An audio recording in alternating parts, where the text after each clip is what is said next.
How has housing discrimination changed over time?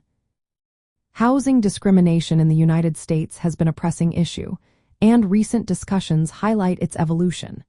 Many people are curious about how these changes affect them today. Just last week, reports emerged detailing ongoing challenges faced by Asian Americans in the housing market. Understanding this topic is essential for anyone looking to navigate real estate effectively.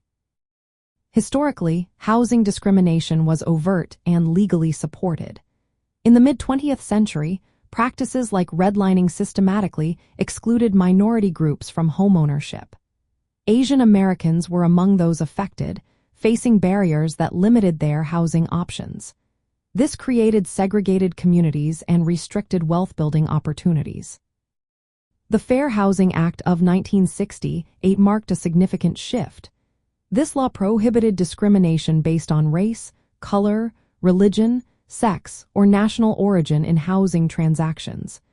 It aimed to dismantle the explicit barriers that had long existed. As a result, many Asian Americans began to see improved access to housing. However, discrimination did not vanish. Today, it often appears in more subtle forms. Recent studies show that Asian Americans, particularly from East and Southeast Asian backgrounds, still encounter bias in real estate transactions. Issues like unequal mortgage lending and exclusion from certain neighborhoods persist. In recent developments, the federal government has expanded racial categories to better capture data on groups like Middle Eastern and North African Americans. This change could help identify and address discrimination more effectively. The nature of discrimination has shifted from overt legal barriers to systemic practices, including racial steering by real estate agents. Additionally, disparities in loan approvals and neighborhood resistance to Asian American buyers continue to pose challenges. Stereotypes and cultural misunderstandings can further complicate housing opportunities. Efforts to combat discrimination now focus on increased data collection and community advocacy. Asian American real estate professionals are actively working to educate buyers and sellers about their rights.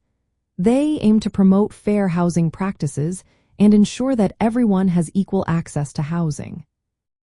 In summary, the journey of housing discrimination against Asian Americans has transformed from explicit segregation to more complex and subtle forms of bias. While laws like the Fair Housing Act have made a difference, ongoing vigilance and action are essential for achieving equal housing opportunities today.